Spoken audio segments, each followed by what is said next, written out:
Hey guys, tonight we're going to do something a little different. I want you to dim the lights, fluff your pillow, and maybe make yourself a cup of tea. Ideally something with chamomile or lavender.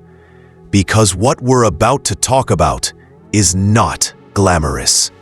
It's not royal scandals, poisoned cousins, or ridiculous inbred family trees. No. Tonight, we're diving deep into the everyday misery of medieval life. Specifically, what happened when you broke a bone or had a toothache. I know, not exactly bedtime fairy tales, but hear me out.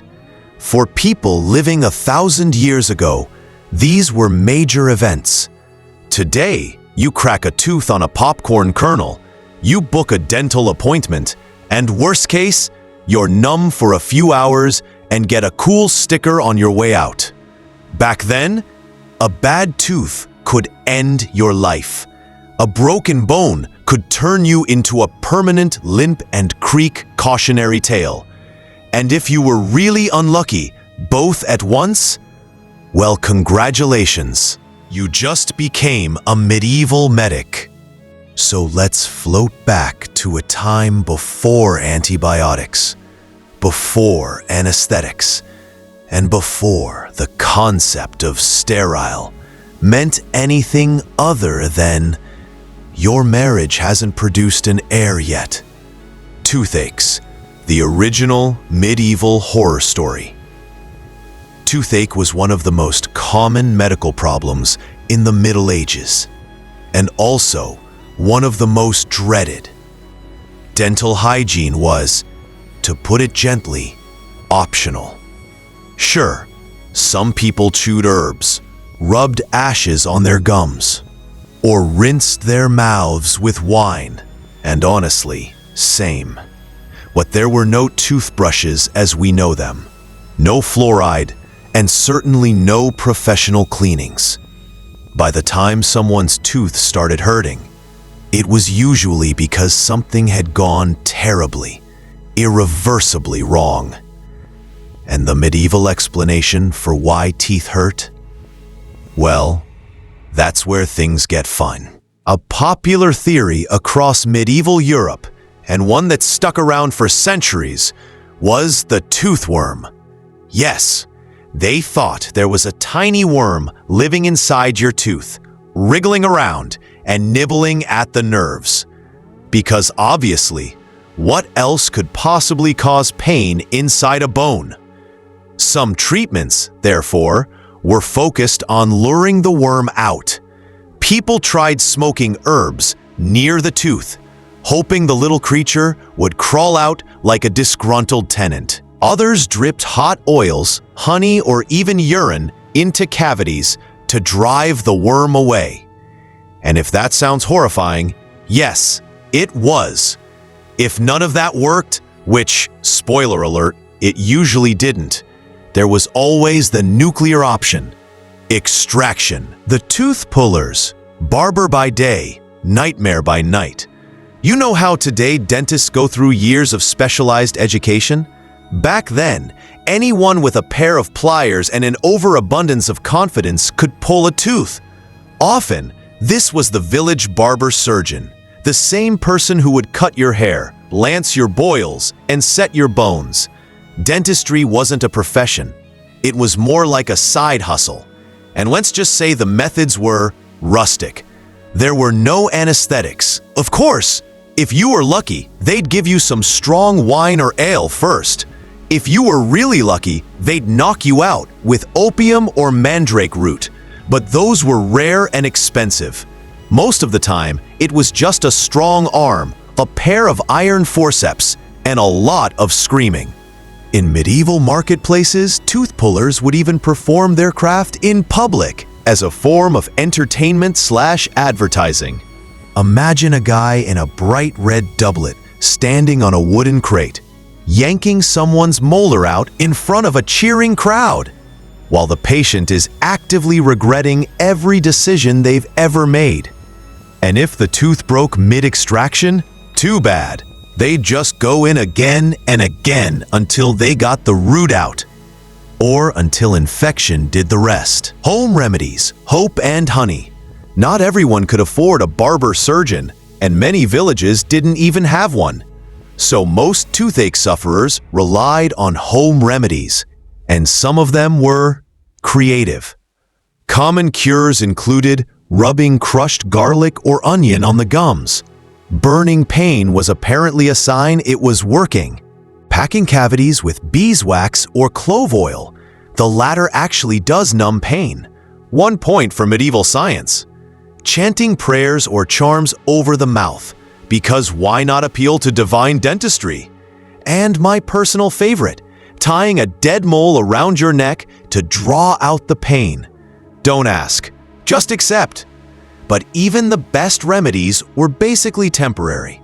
Once decay set in, which it often did, there was no saving the tooth. And because infections could spread quickly into the jaw or bloodstream, what started as a toothache could end in death. It's no wonder that in medieval literature, tooth pain was sometimes described as a punishment from God. Because honestly, it kind of felt like one. Broken bones, a whole different kind of disaster. Let's glide over from teeth to bones, another area where medieval medicine had to improvise. Because when you live in a world without paved streets, safety regulations, or ergonomic footwear, broken bones were very common. Peasants fell off ladders. Soldiers took nasty blows in battle. Children tripped over, well, everything. And when that happened, your treatment depended almost entirely on who you were and where you lived. If you were rich, you might get a trained surgeon. If you were poor, it was probably your local blacksmith, priest, or grandma with a healing gift. And the methods ranged from surprisingly clever to absolutely horrifying. Setting bones. Pain is temporary. Infection is forever. Medieval physicians knew that broken bones had to be set. That much was clear even without x-rays. The basic method was simple. Pull the bone back into alignment, tie it up, and hope for the best. They'd use splints made from wood, bark, or even strips of hardened leather. Bandages were soaked in egg whites, wine, or animal fat to seal in the healing. And immobilization was key. Sometimes they'd even sew the patient into a tight leather sleeve to prevent movement. The real problem was infection. Compound fractures, where the bone pierced the skin, were almost always fatal. Without antiseptics, even a small wound could become a breeding ground for gangrene. And if the infection spread, that was it. Amputation was technically an option, but only as a desperate last resort. And much like tooth extraction, it was performed without anesthesia, using a saw and a lot of prayers. Survival rates weren't great. Folk magic and bone whisperers. Not all bone treatments were physical. Medieval people, especially in rural areas, believed that healing also required spiritual intervention. Bone setters often doubled as folk healers, chanting prayers or reciting charms as they worked. Some wrapped broken limbs with blessed cloth from a saint's shrine. Others buried animal bones near the patient's bed to transfer the fracture, a kind of sympathetic magic that, while obviously useless, was deeply comforting. And because pain relief was practically non-existent, many relied on herbal concoctions to dull the agony. Poppy, henbane, belladonna, all mildly effective and all potentially deadly if you got the dose wrong. A royal fracture, Henry II's faceplant. Of course, the elite weren't immune to these problems either. In 1170, King Henry II of England, a man otherwise known for yelling at bishops and inventing bureaucracy, fell off his horse and broke several ribs. His physicians treated him with a mix of bandages soaked in wine, herbal poultices, and a long, miserable recovery period. Because even kings couldn't skip the pain. There were no golden casts or luxury orthopedic surgeons. The most powerful men in the world still healed the same way as everyone else. Slowly, painfully, and with a lot of hope. And that's just scratching the surface. We've barely touched on trepanning. Yes, drilling holes in your skull to fix headaches. Or the bizarre dental prosthetics people tried to invent out of wood and bone. But before we go there, take a breath, stretch, because next we're diving deeper into the weirdest, wildest, and most unpleasant medieval treatments of all.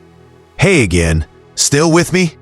Good, because if you thought toothworms and bone setting were bad, buckle in, or more accurately, lie back and don't move, because things are about to get weirder. We're floating deeper now into the murky waters of medieval medicine, where surgery didn't mean a sterile room, crisp white coats, and delicate instruments. It meant a wooden table, a rusty knife, and a man with steady hands and questionable hygiene. And if you were lucky, maybe a few assistants to hold you down. This was not a world of anesthetics and antiseptics. This was a world where pain was a given, infection was expected, and survival was more of a pleasant surprise than a guarantee.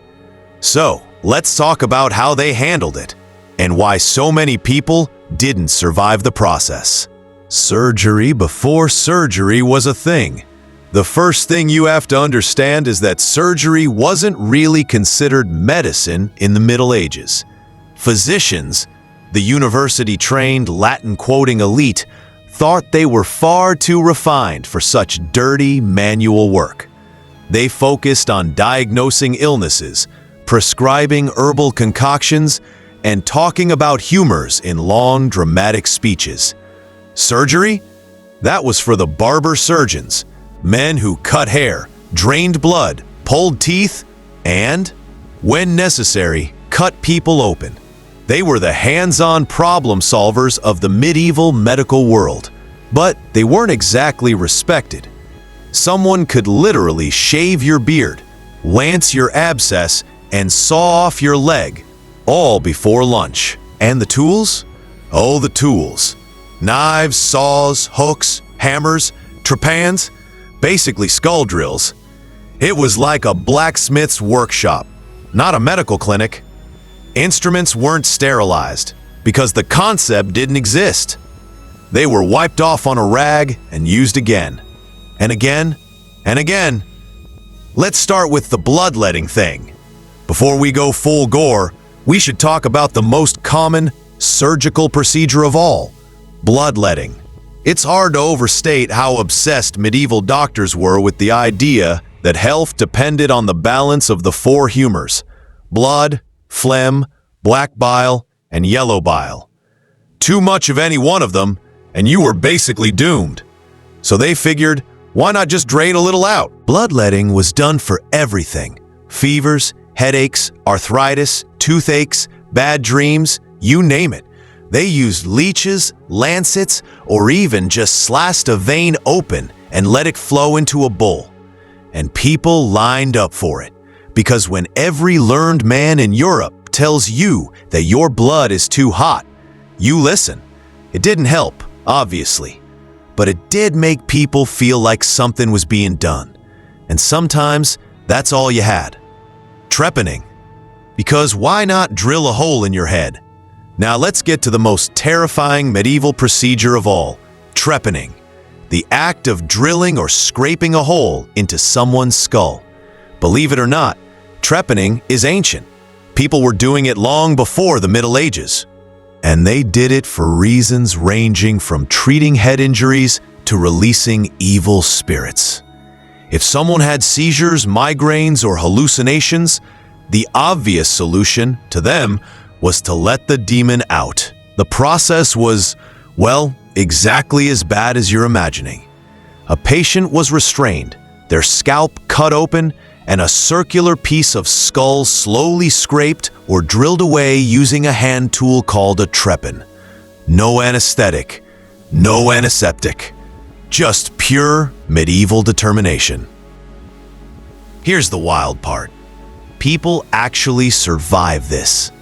A surprising number of trepan skulls show signs of bone healing, meaning the patient lived and possibly even felt better afterward. Maybe not great, but better. Was it risky? Absolutely. But if your other option was constant pain, convulsions, or being declared possessed, having a hole in your head started to look pretty reasonable.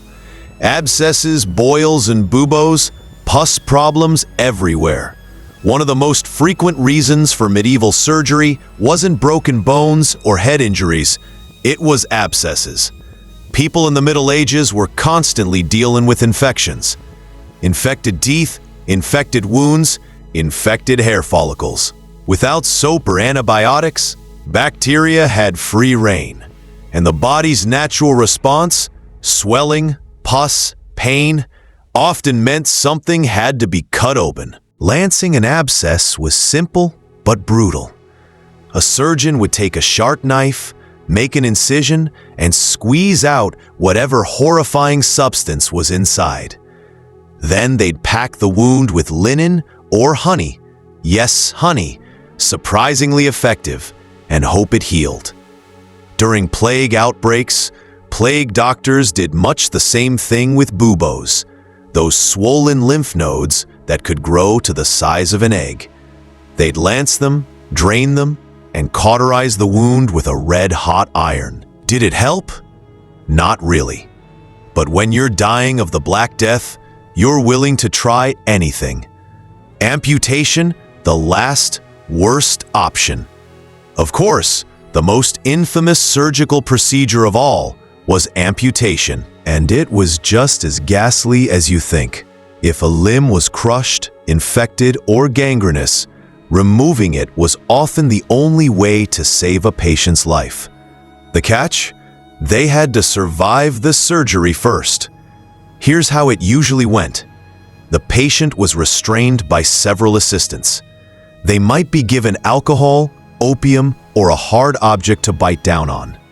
Then the surgeon would tie a tourniquet above the injury, pick up a saw, and, well, you can imagine the rest. Speed was crucial. A good surgeon could remove a limb in under a minute. After that, they'd cauterize the stump with hot iron to seal the blood vessels. It was excruciating, terrifying, and often fatal. Infection was the real killer. Even if the surgery itself went well, there was a high chance the wound would rot before it healed. Many patients never made it past the first week. Cosmetic surgery. Yes, really. Now here's a fun twist.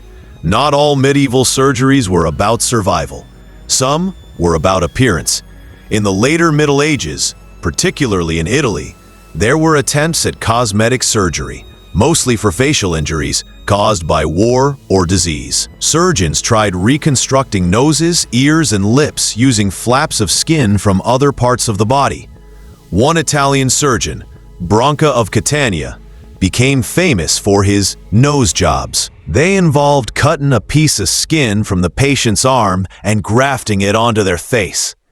The patient had to keep their arm tied to their head for weeks while the skin fused. And yes, it looked just as ridiculous as it sounds. Were these procedures successful? Occasionally. But they also carried enormous risk and were often seen as a kind of medical miracle if they worked at all. Surgery shows pain as public entertainment. One detail that modern readers find deeply disturbing is how public surgery often was. It wasn't unusual for a major operation to be performed in front of an audience. Not for education, but for entertainment. People would gather to watch amputations, tooth extractions, and even trepanations.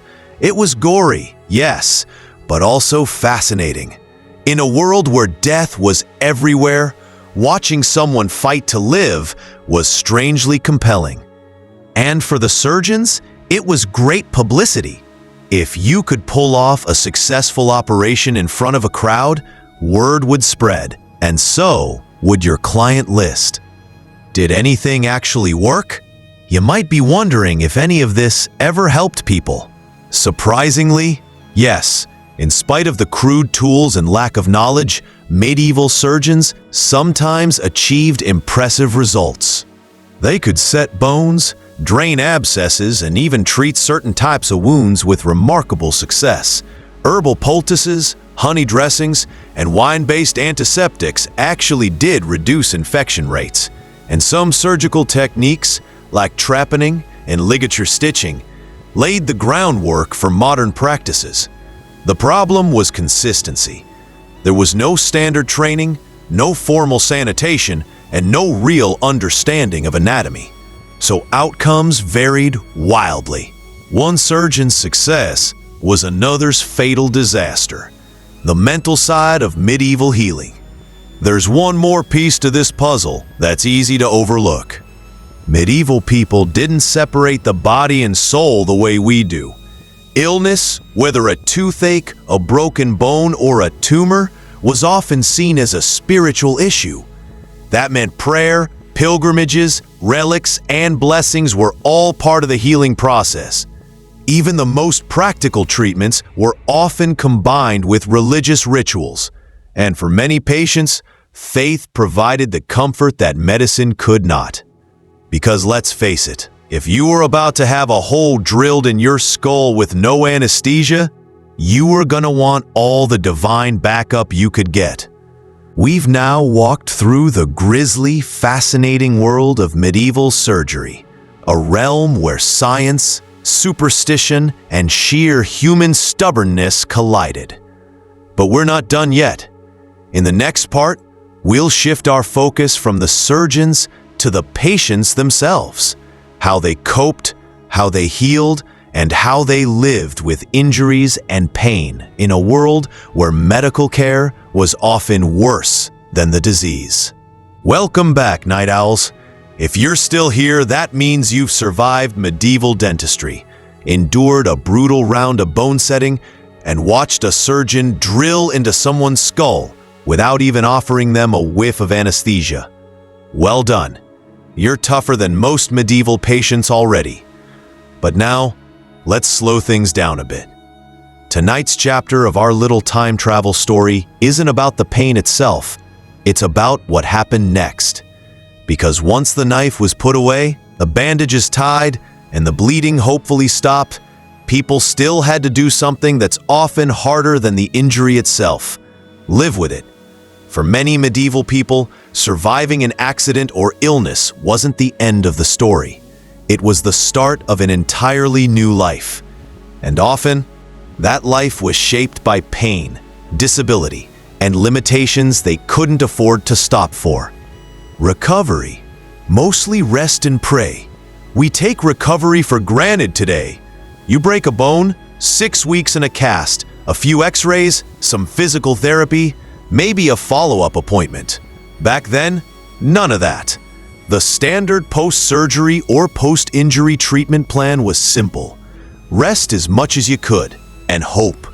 There were, of course, herbal ointments, honey, vinegar, aloe, or goose fat, depending on where you lived and how much you trusted the local healer.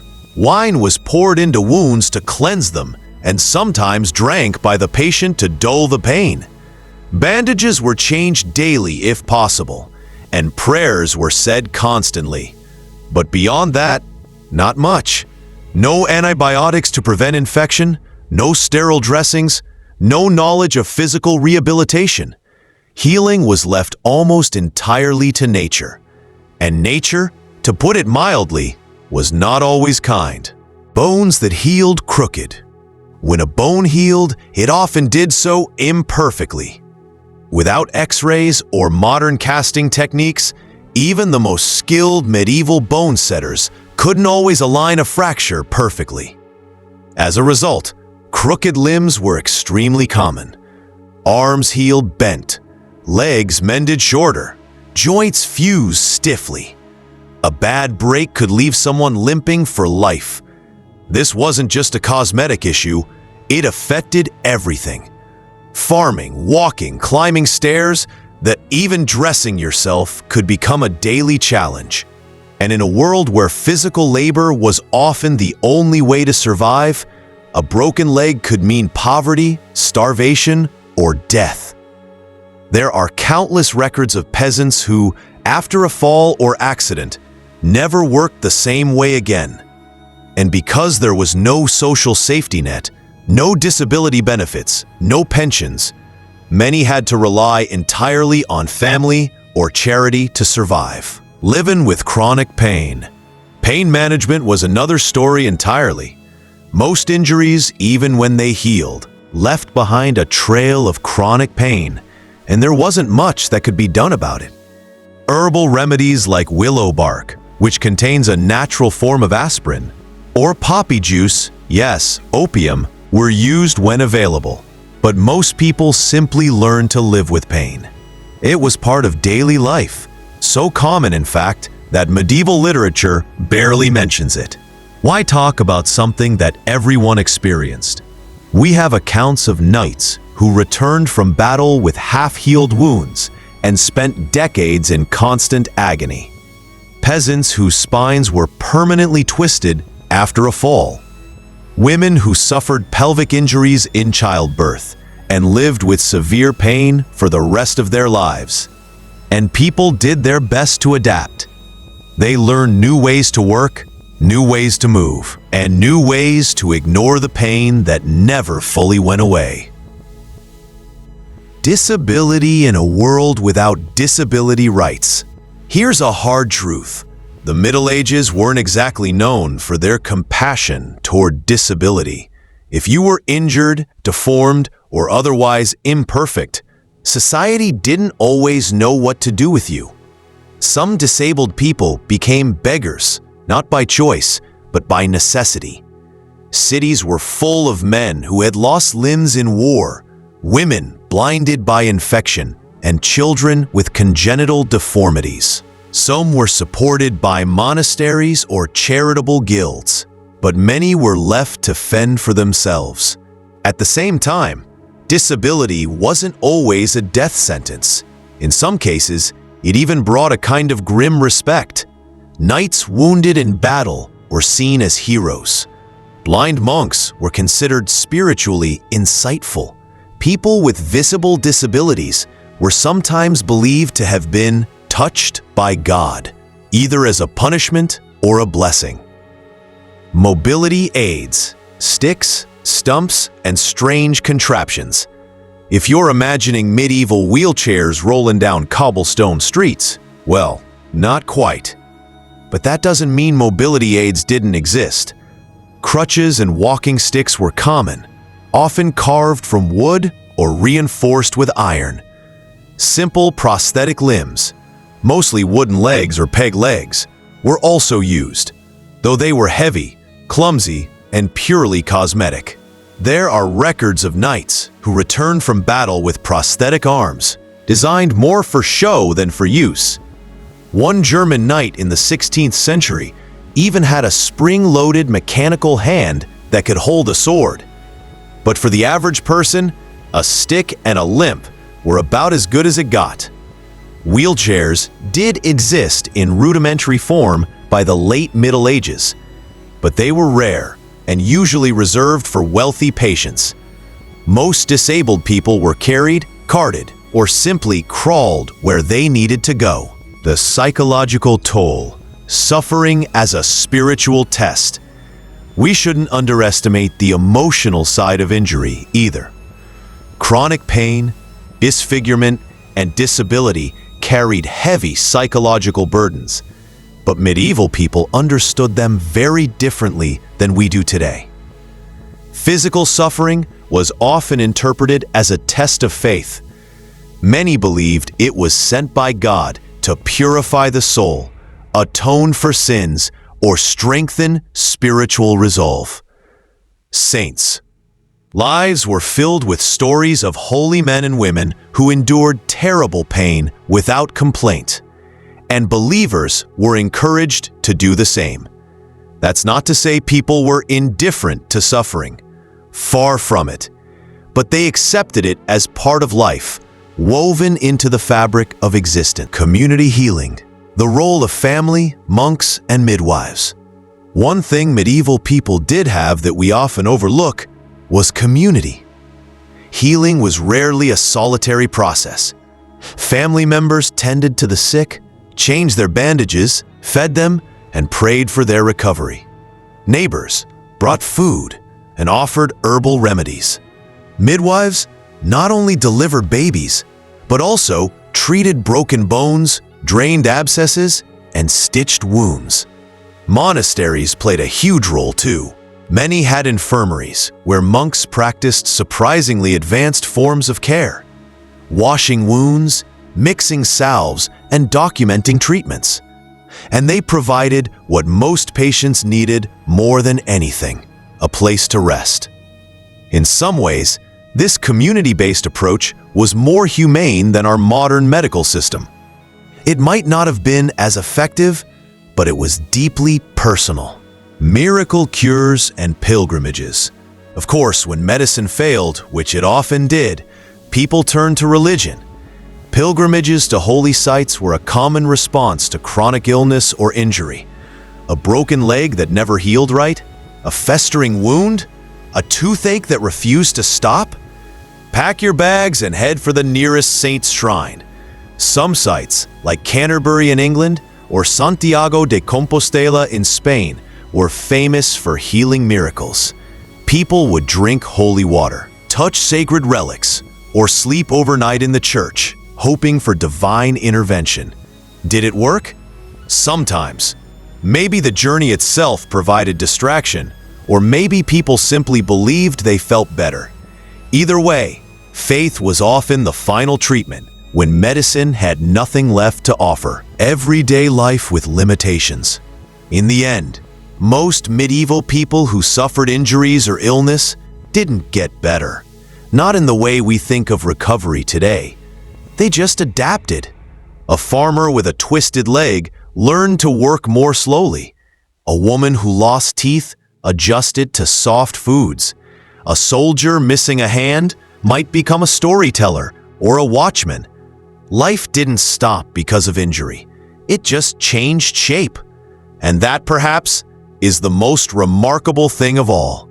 In a world where pain was inevitable, people still found ways to laugh, work, love, and keep going. They accepted the scars and the limps and the aches as part of who they were. It wasn't resignation, it was resilience, the hidden legacy of medieval medicine. If there's one lesson we can take from all this, it's that medieval medicine wasn't just about cutting, cauterizing, or chanting prayers. It was about how people lived with the consequences, how they adapted, supported one another, and found meaning in suffering. Sure, their treatments were crude. Their surgeries were terrifying. Their remedies often did more harm than good. But beneath all the ignorance and superstition was something deeply human, a refusal to give up.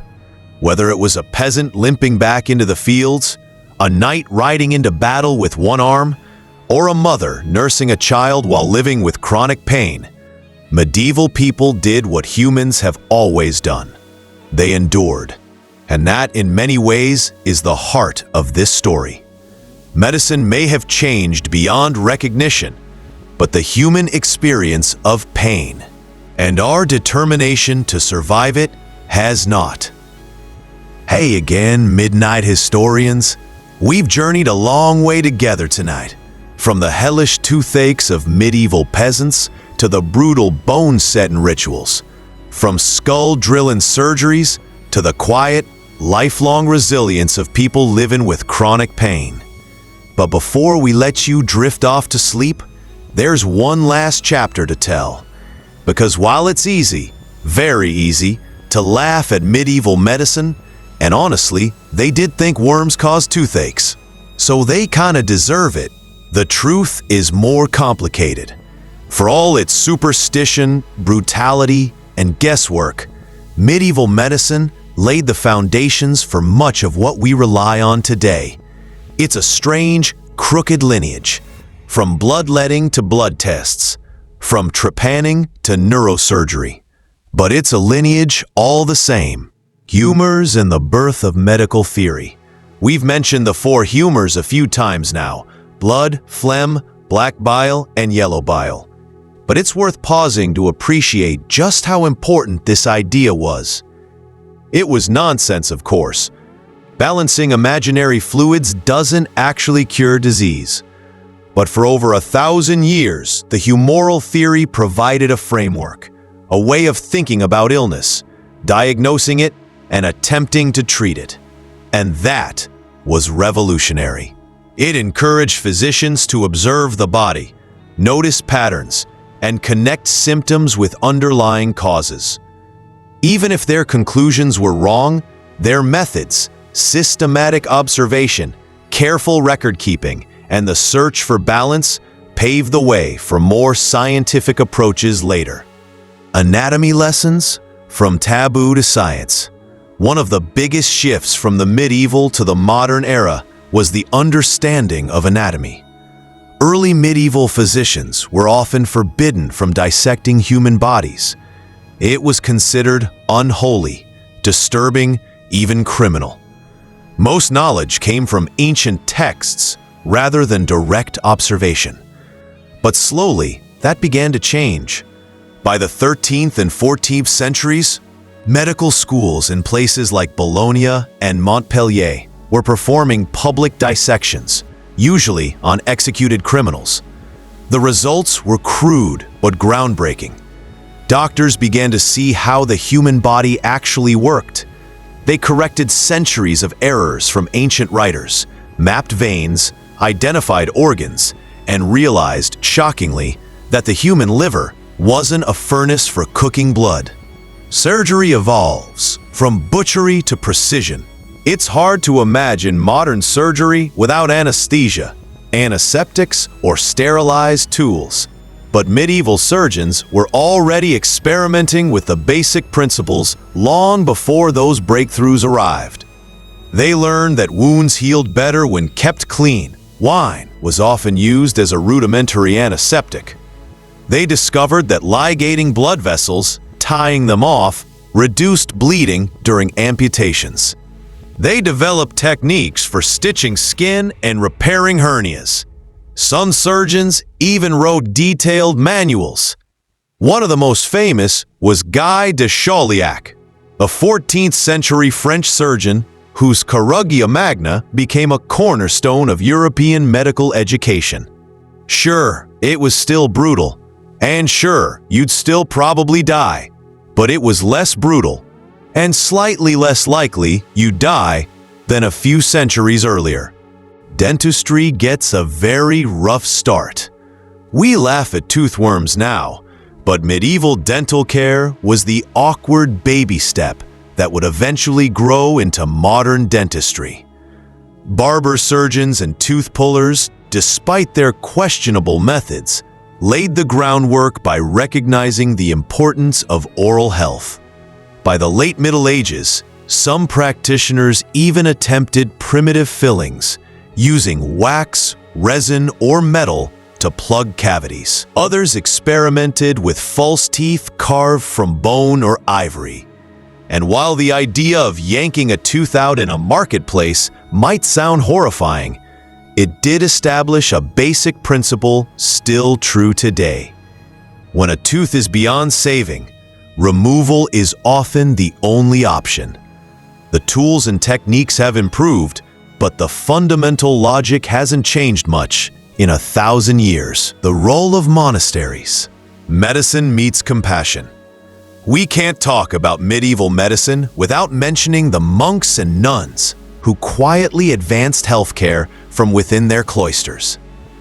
Monasteries were among the first institutions in Europe to maintain infirmaries, early versions of hospitals. They collected medical texts, grew medicinal herbs, and treated the sick regardless of social class.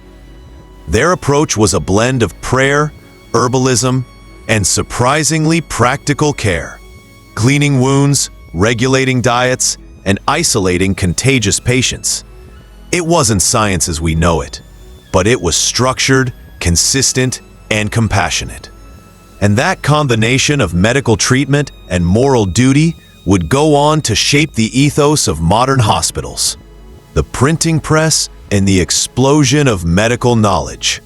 One of the biggest leaps forward came not from a surgeon's knife, but from a printing press. Before Gutenberg's invention in the mid-15th century, medical knowledge spread slowly, copied by hand and often distorted along the way. After printing took off, medical texts, including surgical manuals, herbals, and anatomy books, could circulate widely and consistently.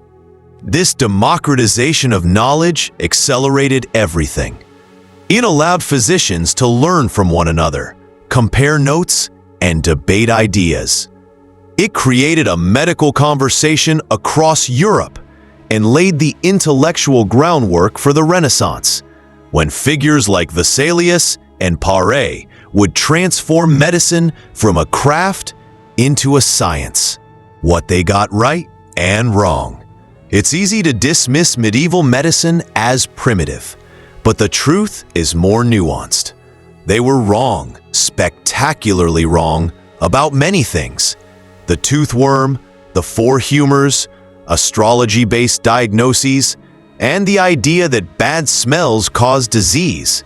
Okay, kinda true, but not for the reasons they thought. But they were also right about quite a bit. Honey does have antibacterial properties. Willow bark is an effective pain reliever. Cleaning wounds does prevent infection. Immobilizing broken bones does help them heal. In short, they stumbled, they guessed, they experimented. And through that messy trial and error, they slowly built the foundation on which modern medicine stands. The human constant, pain, care, and hope. Perhaps the most striking thing about medieval medicine isn't how different it was from ours, but how similar. Because underneath all the superstition, the herbal poultices, the leeches and bloodletting, the crude amputations and desperate prayers, one thing remained unchanged. People wanted to be well. They feared death. They sought relief from pain. They cared for one another. And they never stopped trying, even when they barely understood what they were fighting. That drive to ease suffering, to heal the broken, to push back against the inevitable, is the thread that connects a 12th century monk tending to a wounded pilgrim with a 21st century surgeon performing a heart transplant.